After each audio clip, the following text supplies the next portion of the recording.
ಹೇಳಲಿ ನಿನ್ನ ಮೈಯ ತುಂಬ ಕಣ್ಣಿದೆ ಮನದಾಳದ ರಸಮಂಜರಿ ರಂಗೇರಿ ನಿನ್ನ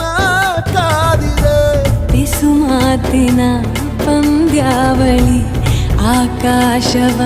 ಆಕಾಶವಾಣಿಯಾಗಿದೆ ಸಂಜೆಯ ಕೆನ್ನೆಯ ಮೇಲೆ ಬಂದು ನಾಟಿದೆ ನಾಚಿಕೆ ಮುಳ್ಳು ಮನದ ಮಗು ಹಠ ಮಾಡಿದೆ